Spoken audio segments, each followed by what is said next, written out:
Hi everybody, happy 1st of December. It really is the month of Santa Claus.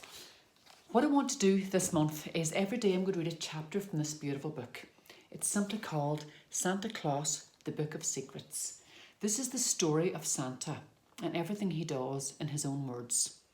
I found it a few years ago and it really is magical. As you can see, it's all old and frail, just like Santa is, but he still remains young at heart and he's still able to do the job he's always done for a long, long time.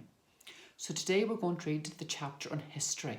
So this is the history, the story of how Santa Claus came to be. I hope you enjoy it as much as I do. I love it.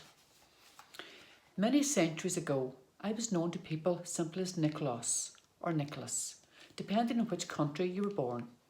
I lived in a small wooden house with my wife and was blessed with the ability of being able to make anything I desired out of wood, with toys being my personal favourite.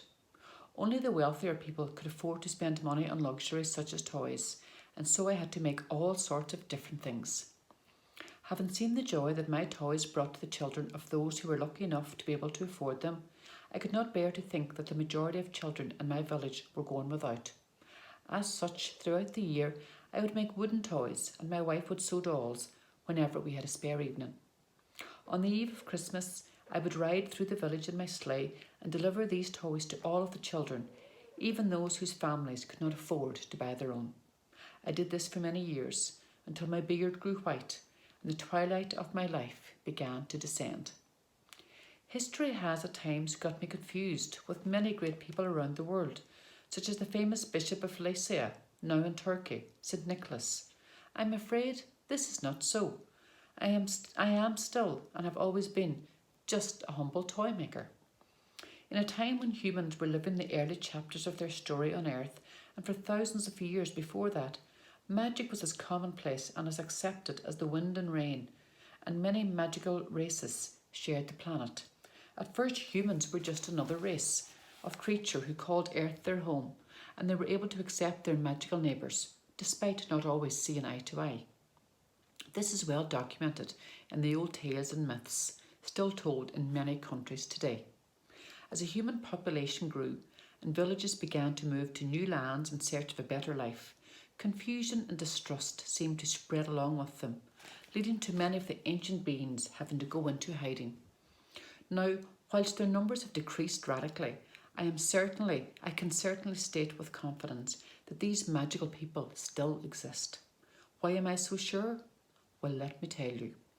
One Christmas Eve, as I was finishing my annual rounds, I found myself confronted by a group of very small people who appeared to be elves.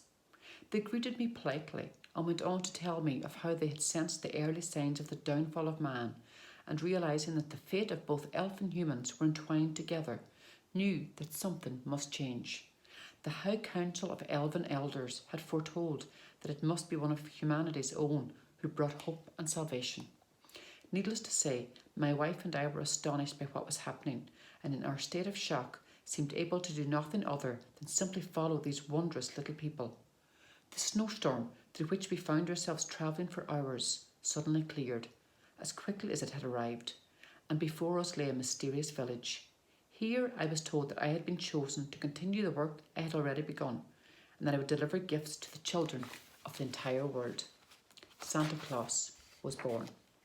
Tomorrow we're going to do his job and duties, all the work and what Santa is expected to do. I hope you enjoy that. Bye.